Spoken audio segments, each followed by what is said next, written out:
I didn't do it correctly last time. Everybody say your name and your film, so that way we know who you are. You start. Hi, I'm a Cesar Pizarro. I was the first assistant director for Dollface. My name is Sam. I just helped out on Dollface. And they both did like mostly everything. I'm Bob Campbell. I'm the writer and producer at Dollface. I'm Dave Dadich. I am a producer, writer, and one of the co-stars of Behind the Signal, making a Blessing 4G. You should all be arrested. I am William Judy Reardon. I'm the writer, director, and the producer of No More Mr. Nice Guy. I'm Carl Shipley, an actor in No More Mr. Nice Guy. Hi, I'm Elise McCoy, and I am the director and producer of Delco.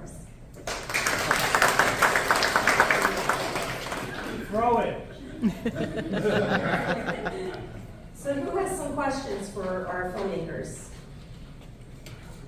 I could start it off. Okay, let me start it off. So where did you get the idea for your films? Or you actually have that horse?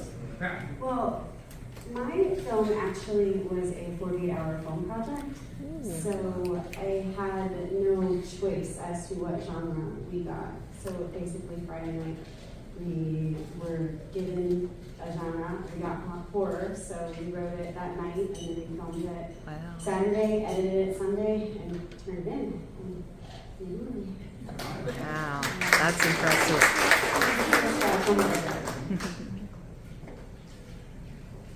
So, thoughts and had common friends. We met at a party, as you do, and he told me what he wanted to do, and I wrote him a script in 3 days. And got it together a few days after that. I thought I had to use him singing because he's sung jazz all around the world. So that's where the idea came from mostly. Oh, and he wanted to be a bad guy. So he smiles nearly constantly, so it's impossible. Sir? So ours was actually also for the Philadelphia 48-hour film project. The concepts, we had to make a mockumentary. For those of you that have never participated in a 48-hour film project before. So it goes from Friday night through Sunday night. Friday night is the writing process, so me and the rest of the Pennsylvania people back there sat for a lot of hours debating what we wanted our mockumentary to be about. Jason Taylor, the director and editor, had an idea that he'd been toying with for a long time, ever since Les Mis came out, the movie version like 12 years ago. Kind of the big marketing on that was that it was that all the singing was live on stage, and that was like a big thing for them. So his idea was, what if we did what if it was a horror movie, and their big kind of gimmick was that they killed somebody for real. So we toyed with that idea. We got second place overall, and then we won best writing, which was really, really funny because we didn't actually write the script at all. We came with the characters, and then they all improvised the entire thing. And we've done this, I think it was our 10th one that we did, and this was maybe our most successful as far as festivals and things go, to the point where we've actually are in the process of making it into a feature. Can't wait. Can't wait for that. Oh boy. So I made a film a long time ago, and it was really bad. And I decided to not make movies anymore. And then one night I was sitting in bed watching Tank Girl, and I said, wouldn't it be cool if she was fighting zombies? And the idea just wouldn't get out of my head. So I got a bunch of my friends together and said, you want to make this movie about this superhero? And that's pretty much how it happened. Sarah Weber was actually, her mom is a friend of my dad's. That's how I found her. And I lucked out because nobody could have played Dollface other than her.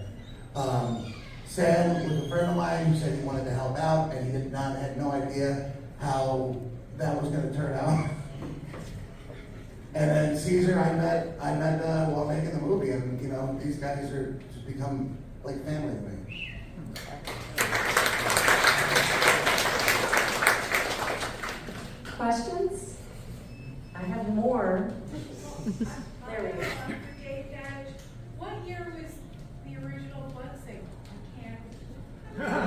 All right, okay, that is a funny question, a little bit inside. So in 2011, my friends and I made a different short film, not in canon with this one, called Blood Signal. We kind of just reused the title. It was a concept that me, my friend Josh, and our friend Kyle, who's not here, came up with as far as, it's like a 40-minute horror short. It's on YouTube, so you guys are welcome to find it. It's kind of bad, but It's awesome. But in an awesome way. And it's something that you sit through, and we showed it at the theater, we showed it at the media film festivals where we debuted it, and then people have sat through the whole thing and they're like, what is this garbage? And then at the end it all kind of makes sense, and they're like, that was awesome. So we kind of just recycled the title, but in like 2010, 2011, we made the original Blood Signal artwork.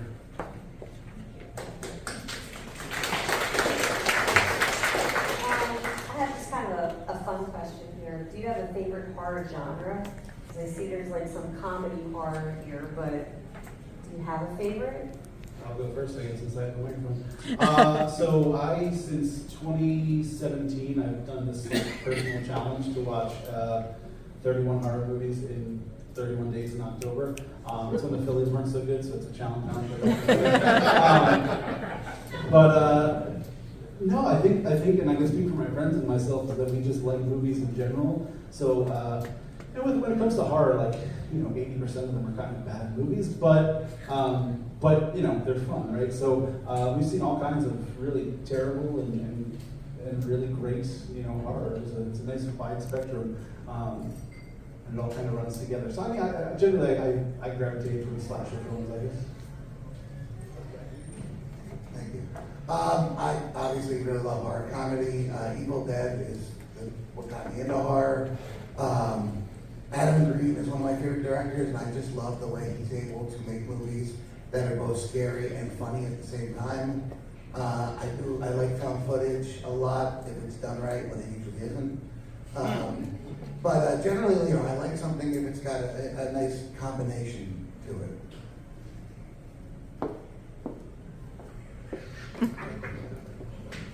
So I'm relatively new to the horror genre. I actually was introduced to a lot of horror from Bob and working on Dollface, but since I've kind of gotten a little bit more into the psychological horror, so that's probably my favorite branch of horror.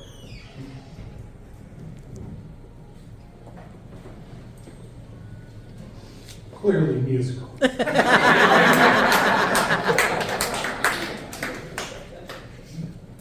This is completely new to me. Yeah, it was really interesting killing people and singing at the same time. You're beautiful, man. There's a few shows and experiences I would have loved to have done. No, horror's completely different. This has been interesting. It's also interesting that this film ended up in the horror genre because they didn't know what else to do with it. Really, it was unique. But I'm enjoying it. Let's see here. I mean, there's so many good movies. But I guess when it comes to horror, I think I'm not huge into the slashers, but I really like more like sci-fi or I actually do like zombie movies, and they can get kind of boring, so there's that. But Well, to end our Q&A. I have a question. Oh, I'm sorry. So my question is for Elise, and does the horse really talk? And what's the horse's real name? No, the horse doesn't talk. Well, his name is Ian. He's the actor who. Oh no, I'm sorry. The actor's name is Ian. The horse's name actually is secret. Oh. Yes. I have a question for you, Mr. Nice Guy. Yeah.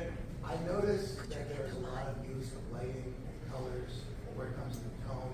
Was there like a formula you had? Oh no, there absolutely was. And if I had had more money, it would have been even more like a Broadway musical. The guy I had do the lighting, I just said overlight everything, make it look like a cartoon, and he did. is the answer to that.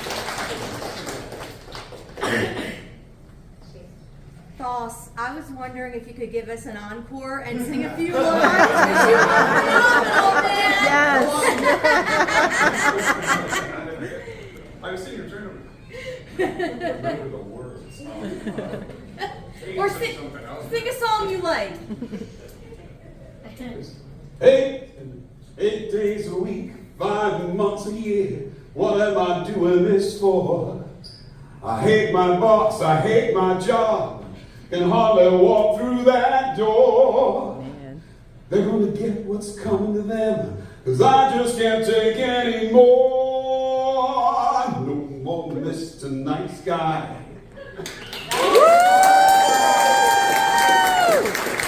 Bravo. Back to the singer. Do you do voiceovers? Because your voice is so familiar. Yes, I do. So if anybody's hired looking for voiceovers, we're just starting to do audiobooks. So Nice. I think I love doing voiceovers. It's so much fun. And if you do own a jazz club, Yes, that too. Yeah, any club. Big into '60s pop and standards. And stuff. Tom Jones, thoughts on Tom Jones? I did a whole Tom Jones show. Hell yeah.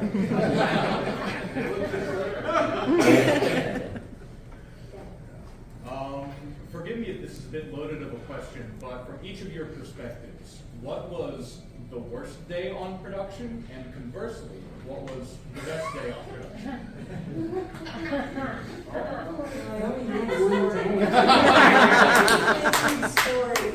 I think the best thing was the fact that it was my first film, and I was really excited that we got to use a horse. And Secret was a wonderful actor. It was like every time he would do something, it would, did you get that? Because he was really reacting to everything. And the worst thing was that we had this incredible drone shot, which you got to see in this version of the film, but when we actually participated in the 48, editing, as any of y'all would know, it's not easy. And we were running out of time, and if you don't turn in the film, at the deadline, then you're disqualified. So we didn't get to use the drone shots in the original festival. We still won Best Film, which is great. Nice. But that was like my saddest part about it, because I was like, but the drone shot! I just remember being there at the end and just like, are we gonna get this drone? And where's the drone shot? And they're like, we don't have time! But it was great. I'd say my best day, I just thought it was, I don't know why, but just so much fun, was murdering the wife and the yoga guy. Because that was it, because I just came up with that thing of 2, 3, 4, just that was fun. And I think my worst day was the first day, because this was actually my first film. So I was so afraid I was going to suck. I was a nervous wreck. So it was a wonderful experience. He didn't show it. His first day was the everything that was shot in the prison that was area. All of that was shot on the first day, and you did a great job. So thank you. I appreciate it. My worst day on set was the day I found out you were sick, and I wasn't going to have him for this whole day. That was actually the original club scene. I got COVID. Yeah, COVID. And I couldn't shoot that, and I lost where we were going to shoot that. And that was sucky day for me. And it's always my best day when I finally finish it up, cut it, make it perfect. My best day is always when it's done and nobody's around. So as I mentioned, this was me for the 48-hour film project, so we're literally only 2 days. It's hard because we get asked this question a lot about what was the biggest challenge on set, and everything else we've ever made. That's there's always something that kind of sticks out. But with the production of this one, everything went surprisingly very well. All the actors were hilarious. As I mentioned, they improvised everything, and they you know, with some guidance from Jason and us. So, you know, the whole shoot day was great. It was one of the best shoot days we've probably ever had. So I guess the worst day was the second day in editing, and us calling Jason all day and making sure that it was going to get in on time. Like the anxiety of making sure that it was, you know, submitted to the competition. But yeah, overall, it was one of the better film experiences we've ever had, I think. I think every day I spent on this film was like just fun for me. This was like my first film, and like these guys were just like, oh, I'm like just happy to be here on wide-eyed and just like, I'll help make a movie. I think the worst for me though was when we were filming The Warehouse. That was an old like haunted house area. We're all gonna say the same thing on that one. For me, it was because I kept getting lost. You guys were like, where are you? And I'm like, there's all these corridors, and they have like all the like Halloween decorations. So every time I turn a corner, like something jump out. I'm just walking around, like, what is this place? So I'll put it this way, when you're making a action movie about the apocalypse with fight scenes with zombies, it's a little hard to do, especially when you're doing virtually no money. So the day that we were in the Fright Factory is what Sam was talking about, because it was a labyrinth in there. And it was just we were so tight on time. We only had so much time with the space. There was a band, remember the band? There was a band practicing on the other side of the space. So we had a walkie-talkie to tell them to stop playing so that we could film. So we would keep we're trying to set everything up, blocking everything with the music blasting, and then the walkie-talkie, hey, can you stop? And we had to do that the whole day. And then Sarah had she had dinner reservations that night, we had time restraints with the actors, and I think we almost strangled each other a few times. But yeah, I know Caesar's gonna tell another basically the same thing. But the best day was the last day. And I don't mean that because it was over, I mean that because when we came back like a while later to get the last few days, everything just worked. We had no complications, everything just came together perfectly. So those were the best days for me because everything just worked smoothly, like the trains came on time. So my worst day is pretty similar to Bob's, but we both had very, very different experiences. I had an inherent fear of clowns. So literally throughout the Fright Factory, there were a lot of clown type characters sitting around, and when you combine that with trying to navigate a maze, and then, yeah, it didn't make for very fun times for myself. But I will say the best day of the entire shoot was the first day I was on set because I met my wife. The lovely Kim Pizarro sitting right there.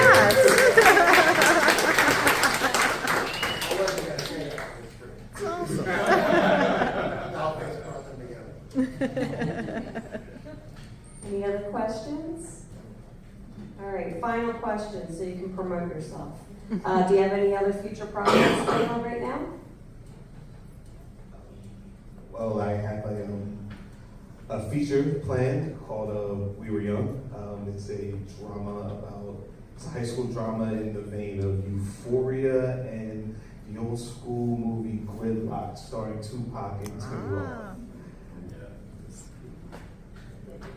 So I'm not really working on any films as a filmmaker, but my buddy Jim over there, I will be acting in a few of his projects, and I'm really excited because right now we're working on an idea about the last chapter of Frankenstein, and I would be playing Frankenstein's monster, which would be a dream role of mine, so I'm really excited for that. Whatever these guys need to be engaged. You gotta put the light in the sky and I'll be right there. As far as Pennsylvania people goes, I believe we just finished the film festival circuit for a feature that we have called Cast and Crew. But you know, we're trying to figure out how to distribute that to everybody. It's a really nice. It's a nice film about you know, guerrilla filmmaking and you know, kind of what we all do. brings me to tears a little bit. And then, so we keep an eye out for that. And then, as I mentioned, we're currently working on the feature version of the short. We are in the pre-production stages of that now. You can follow us on Instagram, but Pennsylvania people to be updated on all that. It's actually Blood Signal 5G, this one. It's a really large cast. We've expanded the universe, dived deeper into the world of filmmaking, and we got a really great cast of improv actors from the area who are making this thing real, and it's super exciting.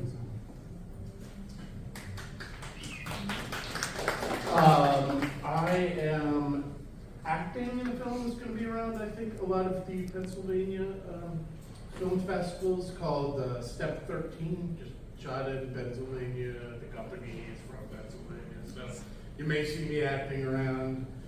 If anybody's here wants to buy scripts, I have plenty of them.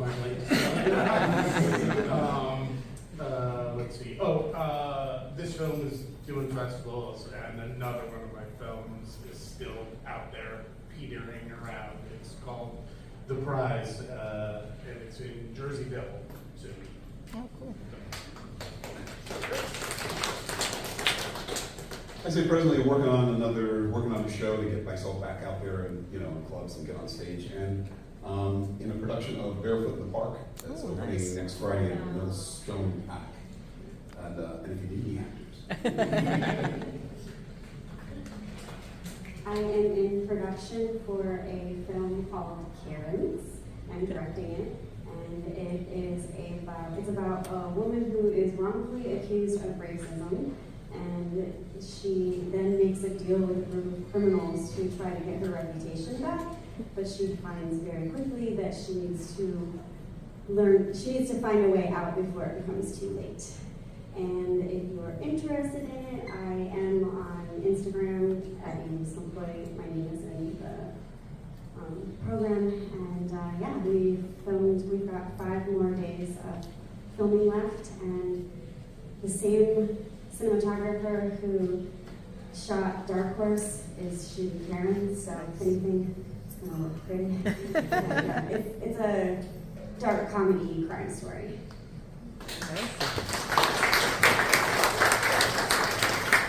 Well, thank you everybody for coming out to our second annual Delco